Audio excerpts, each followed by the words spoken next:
el año 2012 pude leer el estupendo poemario El Nudo, de la poeta peruana Teresa Cabrera, en una edición del álbum del Universo Bacterial. El libro había salido publicado unos meses antes, a fines del año 2012. Pero Teresa ya había publicado un primer libro, titulado Sueños de pez o neblina. Ahora, este año 2021 que ha pasado, nos sorprendió gratísimamente con la publicación de Las Edades, también bajo el sello El álbum del Universo Bacterial. Y en mi opinión, se trató de una de las más interesantes y más logradas entregas poéticas publicadas el año pasado. Justamente sobre este estupendo libro que yo les recomiendo, conversé con Teresa hace unos días y quiero compartir con ustedes dicha conversación. Pero antes, quiero recordarles, sigamos leyendo. Las librerías siguen funcionando de manera presencial y también lo hacen en modo delivery. Yo quiero recomendarles la estupenda librería Escena Libre. Pueden encontrar su local en San Isidro, en la avenida Camino Real, dentro del Centro Cultural de la Universidad Católica del Perú. Y también seguirla a través de sus redes sociales como Facebook e Instagram. Ahora sí, sin más preámbulos, los dejo con la entrevista a Teresa Cabrera, aquí en Letra Capital.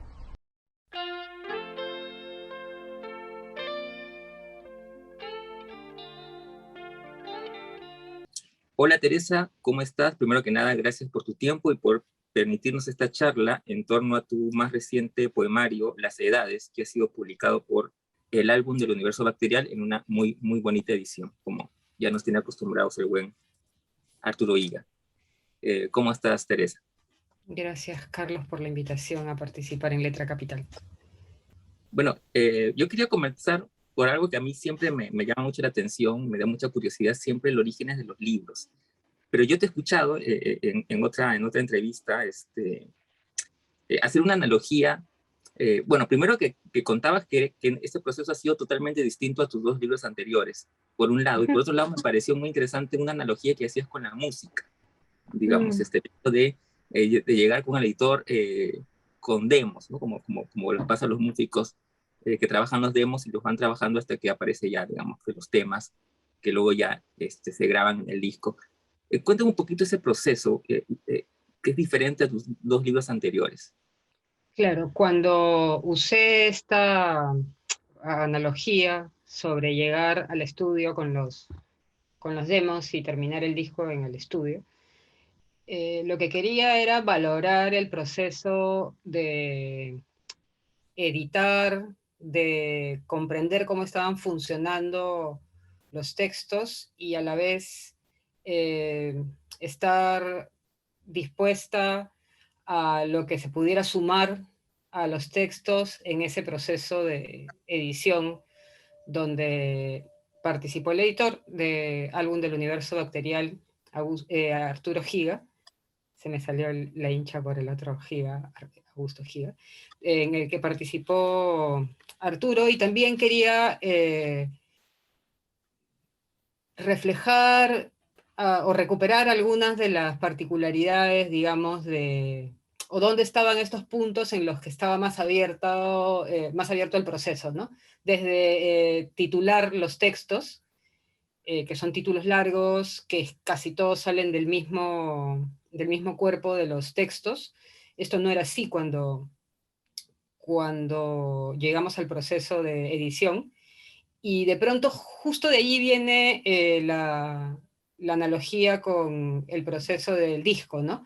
Digamos que comenzamos a tocar los temas llamándolos por un nombre por el cual los reconocíamos, que era algún sonido, una parte, una palabra, eh, como cuando te refieres a una canción por alguna palabra del coro, pero que quizá cuando lo publicas el disco ya elegiste otra manera, y en esa otra manera está la participación del editor, pero también la manera en que quieres comunicarte con un público, quizá con un público que ya intuyes o que ya conoces, en mi caso, habiendo publicado 2 libros antes, a un público con el que quizá quería encontrarme de nuevo y darle algunas claves.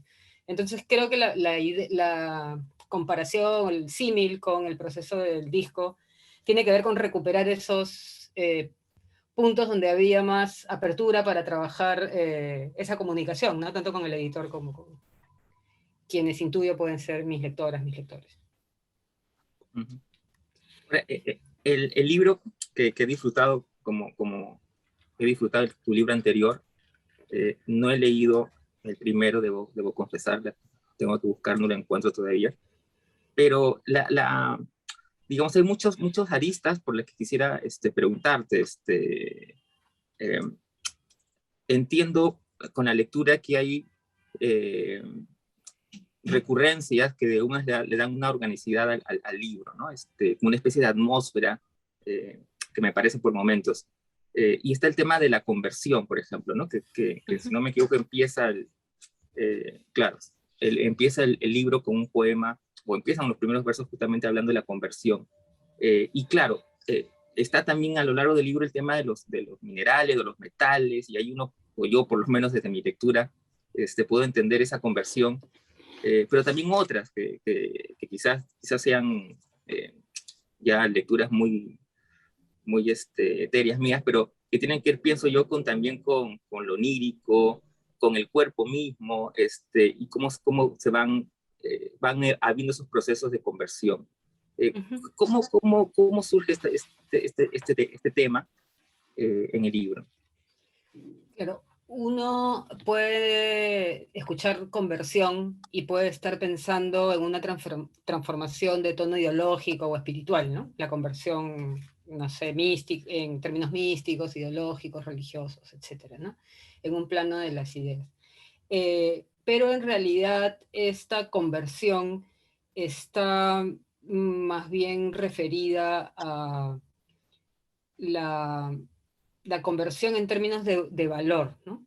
Que como tú bien dices, implica la, las atribuciones que le damos a los metales para el intercambio en nuestra vida económica como seres humanos y como seres sociales, eh, en donde yo quería recuperar la dimensión, digamos, del deseo, pero no en términos carnales, ¿no? Sino este impulso o anhelo, ¿no? Que de alguna manera está reflejado en este brillo, fulgor, destello que aparece continuamente en el libro, y también la aparición de estos metales en su dimensión de medida de las cosas, ¿no? Ahí está, digamos, el asunto de cómo un material puede referir un concepto, pero también cómo un concepto puede apoyarse en un material y luego volverse, digamos, trasvasar sus atributos, sus características a, a ese valor, ¿no?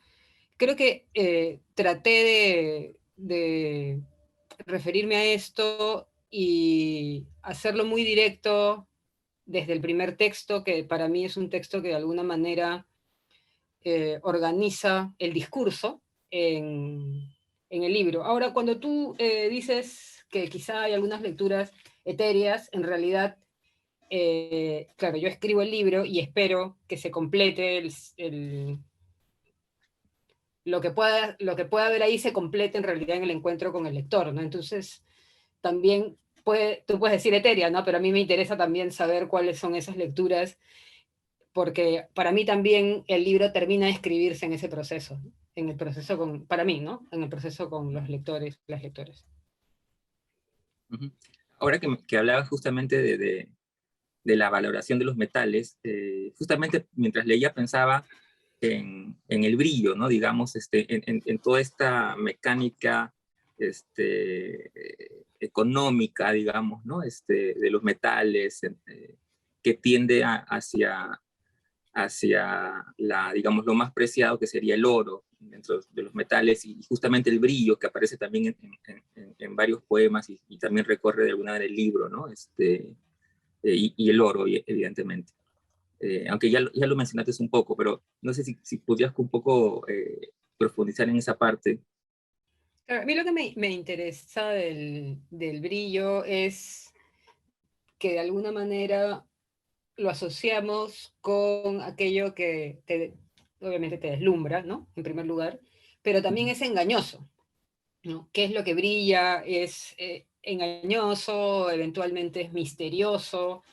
Es una presentación que es atractiva, que es inquietante, y yo no estaba tan consciente de la, digamos, la fuerza que finalmente adquirió en el texto, no estaba consciente de su presencia hasta, nuevamente, el momento de la edición, cuando en las lecturas, ya en diálogo con el editor, comenzamos por ejercicio, digamos, a encontrar cuáles eran las recurrencias, las cosas que se reiteraban o se repetían, que aparecían, y eso también nos ayudó digamos, a encontrar cuál podía ser una secuencia eh, mejor para enlazar los textos, y una de estas recurrencias fue justamente la aparición del brillo, que en El Nudo, mi libro anterior, aparece en forma más bien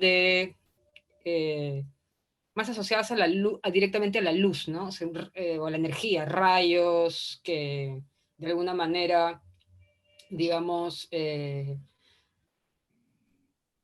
aparecen en la culminación de los textos o hacia el final de los textos para, digamos, como una especie de estallido, pero también como un deslumbramiento final tras el cual no hay nada. Quizá en las edades está la idea más concentrada en el misterio o en la inquietud que pueden producir estos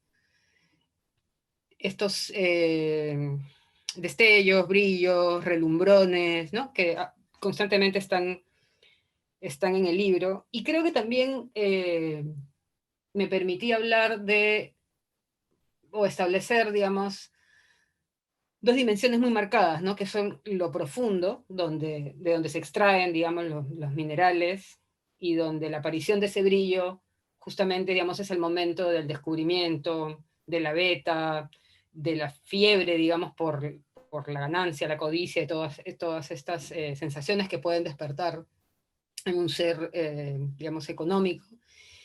Y a la vez también nos permitía sugerir el astro, ¿no? Entonces esta conexión entre, digamos, lo profundo y lo muy exterior, ¿no? Como el cielo o un astro que pudiese brillar, y de hecho tenemos estrellas negras y tormentas solares también que ocurren o que se sugieren, digamos, ¿no? en, en el libro.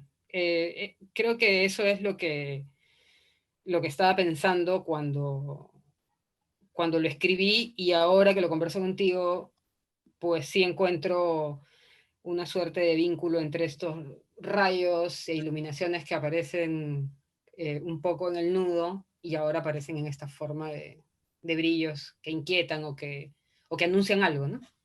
Sí. Sí, justo estuve releyendo antes de la entrevista algunos poemas del Nudo y claro, me llamó por ejemplo la atención el último verso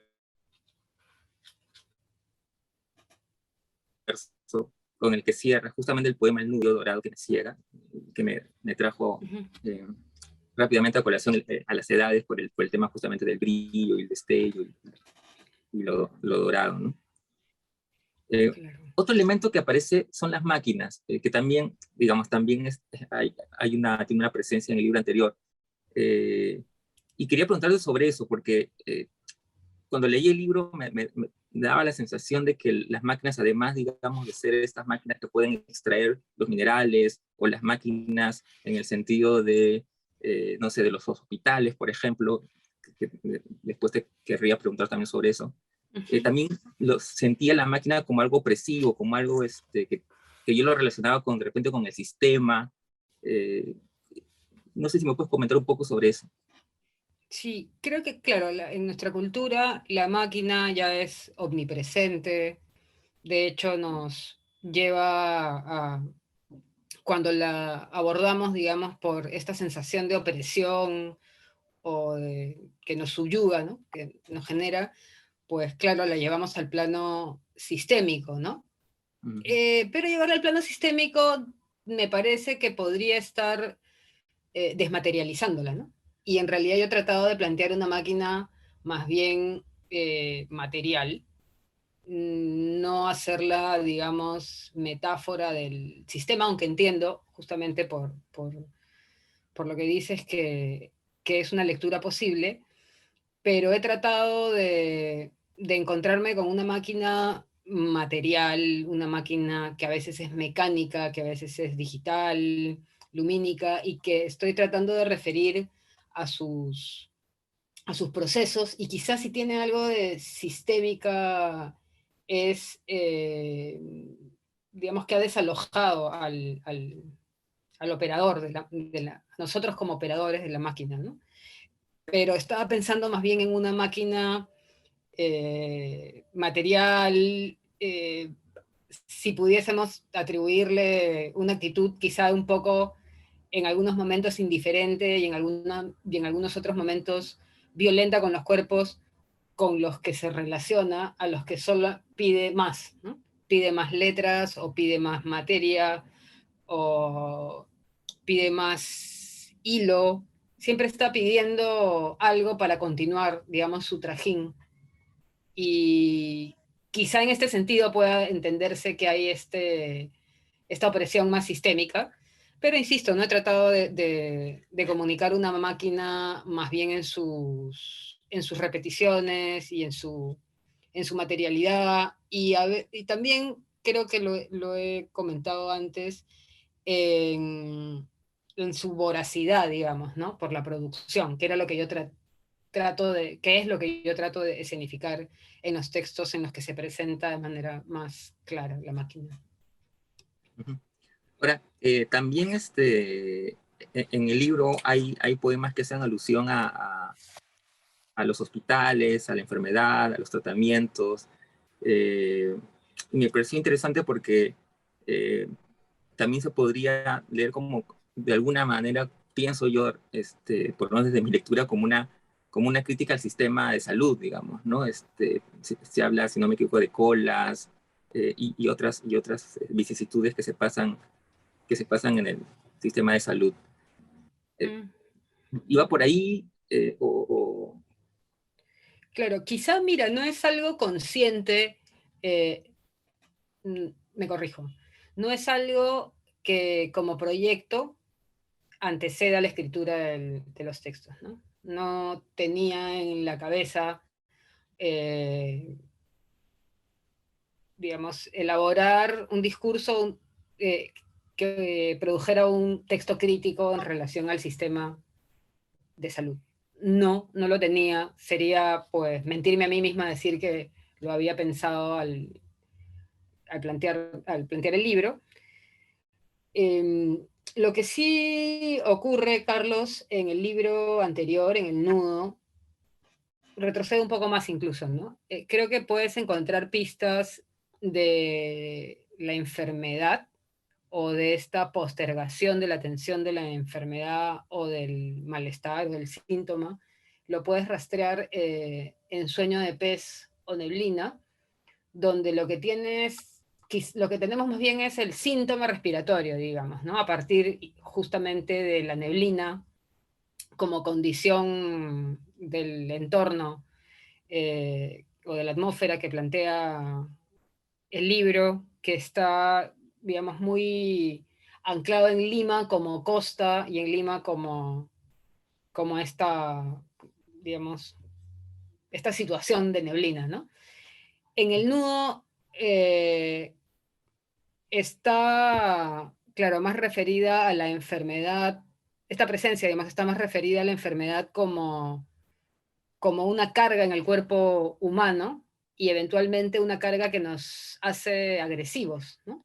Que es un poco lo que está en el libro, sobre todo en el poema que tú has recordado ahora, en el verso final, este polvillo dorado que me ciega, ¿no? Que es como el despertar final en el poema, que es un poema donde la emanación del cuerpo o, digamos, claro, lo que sale del cuerpo en la enfermedad y que para la medicina es materia de su investigación o de su tratamiento, para el enfermo es materia de una carga que puede adquirir, como te decía, un sentido de agresividad, ¿no? En, Y eso, algo de eso sigue avanzando, digamos, en lo que me inquieta a mí y encuentra su lugar en las edades eh, más escenificados, si tú quieres, en este ir y venir de hospitales en hospitales o por ambientes hospitalarios o laboratorios donde estas informaciones del cuerpo se procesan y también generan intercambios difíciles, no tanto en la comunicación entre ese aparato, digamos que es la salud, el sistema de atención de salud y el cuerpo como la información con la que tiene que tratar, además de la opresión que genera que mucho de esto, de esta comunicación está mediada por la posibilidad de costearla o no, costearla tanto para el paciente como para el sistema, ¿no? Y de hecho, en los poemas, la sangre misma adquiere digamos, de hecho la tiene, ¿no? No es que la adquiera por el libro, en la realidad tiene este valor eh, económico en última instancia, la sangre, ¿no? De hecho, ahora que lo puedo mencionar, hay uno de los textos que justamente empieza con esta frase de sangre, plaquetas, ¿no? Que es, digamos, sangre, plaquetas son dos palabras que tú puedes encontrar en muchas búsquedas de pacientes, ¿no? Familiares de pacientes que requieren estos componentes para, para mejorarse o para incluso salvar su vida. Y si bien las fuentes de los versos pueden, o de los textos pueden ser muy diversas, yo tengo muy claro que ese sangre, plaquetas un día, sangre, plaquetas otro día, es algo que escuché en un viaje en un bus, donde este muchacho subió y pedía dinero. Si esto es, o sea, si su necesidad era concreta, real en ese momento, o si era, digamos, una forma de vida y un discurso escenificado para obtener dinero, es lo de menos. El punto es que esta necesidad es real y puede llegar a ser tan acuciante que podría ser cierto. Y recuerdo que eso apareció en medio de su perorata, en un momento, con este ritmo, ¿no? Como una queja realmente, ¿no? ¿Qué es lo que te piden? Sangre, plaquetas un día, sangre, plaquetas otro día, plata un día, plata el otro. Y esta frase fue como un pie para el desarrollo de uno de los textos donde la sangre y, digámoslo, y sus componentes adquieren esta presión económica, ¿no? Y por ahí viene el origen. Entonces no hay una cosa que anteceda a la creación de los textos o del libro como plantearte una crítica, pero sí es innegable que cuando ya lo ves en la página, adquiere ese matiz y dime quién no tiene digamos, quién no tiene esta sensación en un país como en el Perú, eh, se hace más nítido en estos tiempos de convivencia con el virus, pero creo que es una constante en nuestra historia contemporánea, ¿no? El drama que es la salud y la cantidad de enfermedades con las que convivimos antes del virus, ¿no? Ujú, claro, y claro, como dices, y en la pandemia se ha visto el tema, por ejemplo, así como la sangre tiene un valor económico, el oxígeno, ¿no? Como en un momento dado se volvió el oxígeno también como algo casi inalcanzable, ¿no? Claro, esa búsqueda que en el incidente que te conté de sangre, plaquetas un día, sangre, plaquetas otro día, pues esa queja podría bien ser cualquiera de las colas de medicamentos, podría ser cualquiera de las colas por oxígeno o por el contenedor, la bombona para el oxígeno, ¿no? Es esa dimensión que asoma en las edades, que sí, también debo decir, no es un libro que en el grueso se escribió durante la pandemia, ¿no? Digamos, estaba escrito, los textos estaban escritos desde antes, pero como te decía, ¿no? termina de escribir el libro son sus lectores, y sus lectores y sus lectoras lo están experimentando en 2021-22, pues es innegable que esa lectura es posible, ¿no? Ujú. La pandemia, Ta- claro. eh, También está el tema de las palabras, la reflexión sobre las palabras y la poesía, ¿no? Una masa se desprende del continente y deja un resto, el resto es poesía. Y luego hay otro que se me ha perdido, donde también hay una reflexión sobre las palabras. Eh, Ujú. eh, Cuéntame un poquito sobre eso.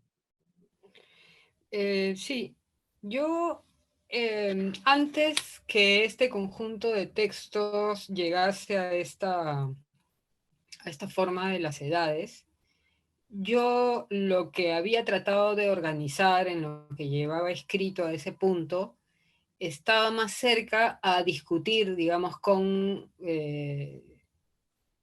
la palabra, con el discurso, y tenía quizá algo como una aproximación que nos lleva a confrontar lo que es real, lo que está vivo, lo que está muerto, y en esa secuencia identificar lo muerto con el discurso, ¿no? Eh, digamos, no lo muerto en el sentido eh, de la inercia, sino lo muerto como aquello de lo que ya no sigue nada más, ¿no? Incluso, digamos, si sigue algo, solo puede ser la descomposición, solo puede ser la podredumbre, solo puede ser su incapacidad frente a las cosas, digamos, la incapacidad del lenguaje frente a las cosas vivas. Estaba un poco en ese registro, pero digamos que eso es lo que yo, esta vez sí, ¿no? Tenía antes, o como previo de la escritura, de la realización y sobre todo de la edición de los textos. Y claro, los textos y el ejercicio mismo de escribirlo, o sea, porque para escribir hay que escribir, ¿no? En ese escribir es que, digamos que, o esa idea se desplaza y seguramente encontrará otro momento para realizarse, o simplemente pues no está dentro, en este momento, dentro de mi dominio, mis capacidades, concretarla. Y, y lo que concreté fue tomando otro, no, para concretar eso fui tomando otro camino donde ya no estaba tan fuerte esta confrontación o esta discusión, ¿no? Con el discurso, o algo quizá incluso más pedante como la muerte del discurso, ¿no? Y más bien, en este otro camino, sí, varios de los textos que tenía los fuimos alineando ya en la edición para que se incorporen a la tensión sobre el valor o sobre el intercambio, sobre cómo los materiales pasan a conceptos, los conceptos pasan a medidas, y la mente busca nuevamente un material, otro metal precioso o no, donde depositar, digamos, esa confianza en que estamos teniendo un referente igual, ¿no? Porque eso es una medida de las cosas para propiciar estos intercambios. Y sobre todo tratando de incidir en aquellos momentos en que este intercambio no es feliz, o es imposible, o es postergado por alguna otra determinación, o simplemente por una fantasía como el brillo, ¿no? Ujú. Y mucho Sí. de eso pues tiene la palabra, ¿no? Sí, un poco para terminar, justamente tú mencionabas un poco de la organización de cómo se trabajó la organización de los poemas. Y claro, yo también sentía que había de alguna manera una concatenación eh, eh, mientras avanzaba a través de los poemas. Y por un lado me parecía interesante ese primer poema, que justamente tú has hablado, que es el poema de apertura, ¿no? Como el inicio, pero también me gustó mucho el último poema, que es con el que cierra el libro, que es la máquina me arrastró varias cuadras hacia ese razonamiento, sobre todo los últimos versos. Por eso quería un poco terminar preguntando sobre eso, ¿no? Que dice así: convenimos esperar la mañana, fregar pisos, registrar daños, preservar las medidas, bajo tres campanas de vidrio, en la forma de un bello y sucio cilindro. Mm. ¿Cómo fue ese cierre, digamos? Porque me parece Sí, que el último poema de alguna manera, no sé si resume, pero finalmente cierra claro. perfectamente el libro, ¿no? Em, yo tenía una cierta preocupación al formular digamos, al formular la secuencia de que teniendo los títulos de los poemas eh, tan destacados, ¿no? En la página, porque también es un asunto de la presentación del libro, en la que los títulos de los poemas, al igual que en el nudo, están separados en la página del cuerpo de los textos. Yo tenía cierta preocupación de que esto generase o de cómo funcionase esto como primer nivel de lectura. Es decir, no como el título de los textos, sino como esas páginas que solo tienen los títulos podrían llevar al lector a una narración, ¿no? Eso me generaba resistencia. Ahora, puede que eso, ahora que lo digo, ocurra, ¿no? Es posible. Pero sobre todo, eso me ayudó o sea, este temor, digamos, me ayudó a razonar un poco mejor la ubicación de cada texto en el conjunto. Y allí también contamos con Luis Alberto Castillo, de Taller Editorial La Balanza, que pues fue muy generoso al conversar con nosotros sobre el libro. Y quizá algunos movimientos, si bien no fueron algo así como un acuerdo con él o algo muy explícito, pero quizá algunas de las cosas que él dijo en función de cómo se crean atmósferas en el libro, sí nos ayudaron a tomar algunas decisiones sobre, sobre esta organización interna, ¿no? Y claro, llego al final del libro con un texto también, digamos, escrito para el libro, ¿no? El último poema, a diferencia del grueso, son realmente pocos poemas, pero claramente el primero y el último están escritos para, digamos, para contener estas potencias del libro que abre con el problema de la conversión o de la transformación del valor y, digamos, cierra llegando nuevamente a esta nueva medida, ¿no? Que es aquella que estamos nuevamente colocando en un ambiente en el que no debe ser alterada, ¿no? Después de un cierto estallido que ha ocurrido en los momentos anteriores a ese poema que podría entenderse como un gran desbarajuste para llegar a algo que no sabemos bien qué es, ¿no? Pero digamos que es otra medida de las cosas. Sí, o sea, sí está pensado para llegarte a un sitio sin que necesariamente sea una secuencia narrativa, ¿no? Porque creo que no se trata de eso en la poesía, hay más que sugerir o que provocar que informar, ¿no? Sí. Ujú, totalmente de acuerdo. Muchas gracias, Teresa. Siempre es un placer conversar contigo. Gracias, Carlos, y gracias a todas las personas que siguen Letra Capital por acompañarnos en esta conversación.